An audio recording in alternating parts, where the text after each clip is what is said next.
ายต่อ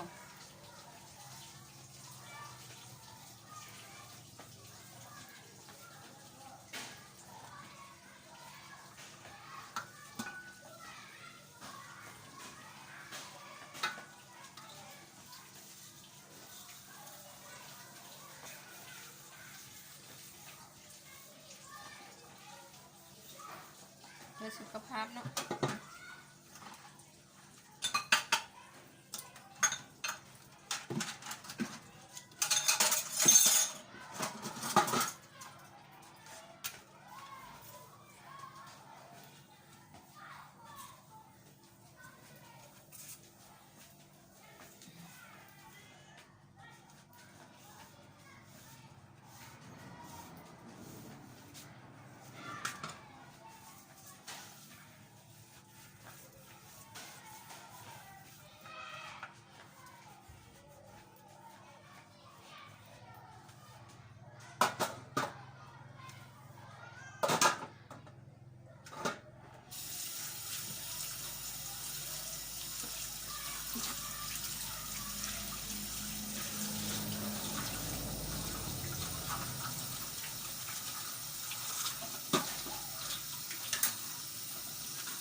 วันนี้จะไม่ได้จะไม่บดดู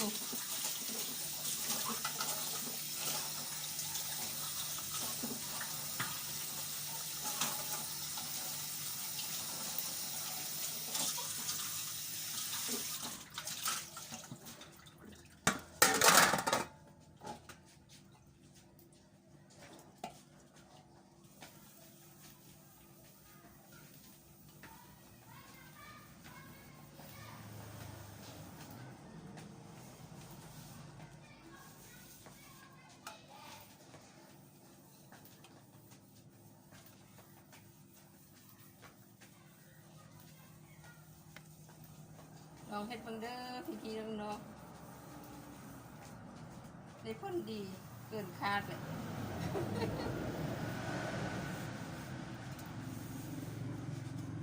ได้กำลังจิตได้กำลังใจได้กำลังกาย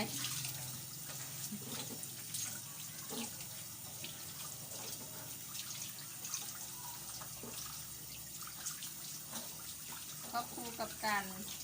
ป้อนอาหารเนาะป้อนเข้าสำคัญนะเขากินผักมากไหมกินอันนั้นจะได้เนาะประเภทอันอาหารก็มันได้ก็พอดีเนาะถ้ามันหมูนะแต่ผู้ใดเป็นพญาแทนซีนป่วยก็บดีกินได้เพราะว่าสาในหม้อเพิ่นเบาว่ามันแบบมันเนื้อซีนมันขนาดเนาะละลายยากส่วนใหญ่มันจึงก็บ่เข้าใจเนาะไปทางดูเลือดแต่ที่ได้ก็เข้าใจมันละลายยากกว่านี้คนเดียวบ่อยากให้กินซีนถ้าเป็นไขมันนี่เป็นเฟอเป็นอย่างนี้เป็นเฟอข้าวปุ้นอ่ะไม่อย่างนี้นะเดือนหนึ่งถ้ากินเท่านึงก็กับข้าวเหนียวนะเต็มเท่าก็อดไม่ได้ผัดไก่เอาคำไก่เห็นเดเนาะข้าวฟูกันไป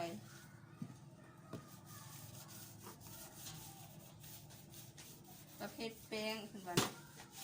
แป้งนี้มันก็รวมทั้งอันเป็นมันต้นมันอย่างใดเป็นประเภทมัน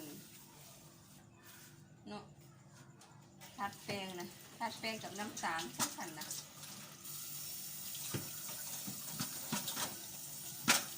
ไข่นี้ดีแท้บ่ยากคาดแต่ละมือนะอย่างบนนั้นก็กินหน่วยหนึ่งครึ่งหนึ่งบอกหน่วยหนึ่งบอกต่อวันเนาะ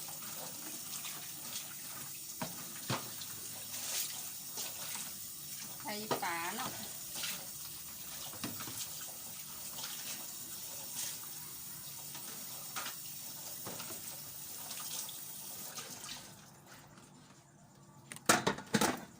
ข้าพเจ้า เองก็เป็นไข้มันเลยไข้มันหัวใจแดงเส้นเลือดแดงเจียมอีกเป็นเบาหวานว่าซั่นเพิ่นว่าได้5-6 เดือนแล้ว5-6 เดือนแล้ววันนี้ยังบ่ได้ไปกวดคืนแต่พอดีมาเฮ็ดมาออกกำลังกายสินะก็คือถือว่าลง2 กิโลแล้วนี่นะ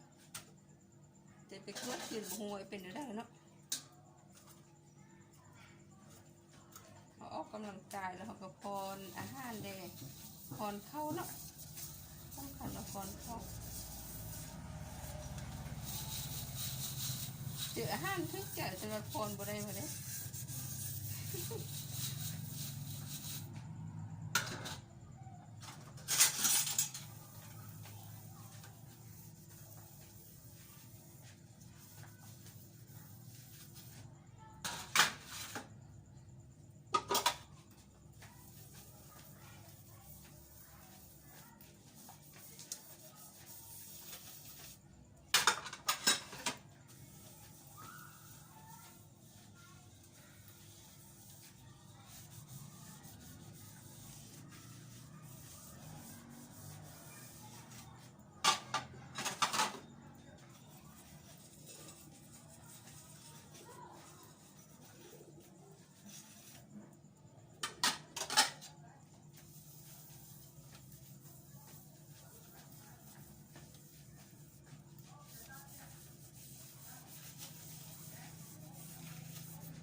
ก็ให้ถึงก็บ่มากัด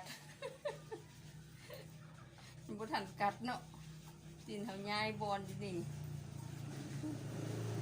บอนเก่าแม่นี่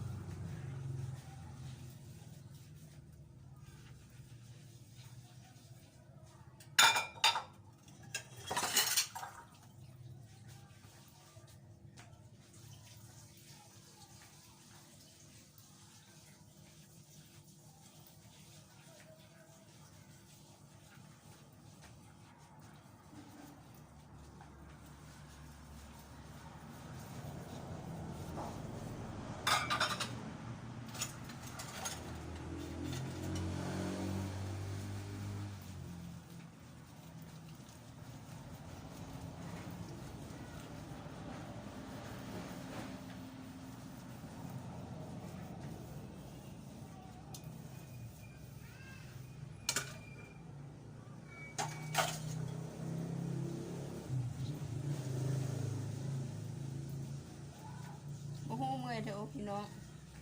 แล้วก็บ่ฮอนอีกก็ถ้าเขาอยู่ซื่อๆแม่ฮอนเลยนี่ทดลองเด้อนี่อยู่ซื่อสิฮอนก็กันเขาเต้นสิเราคือว่าบ่ฮอนปานใด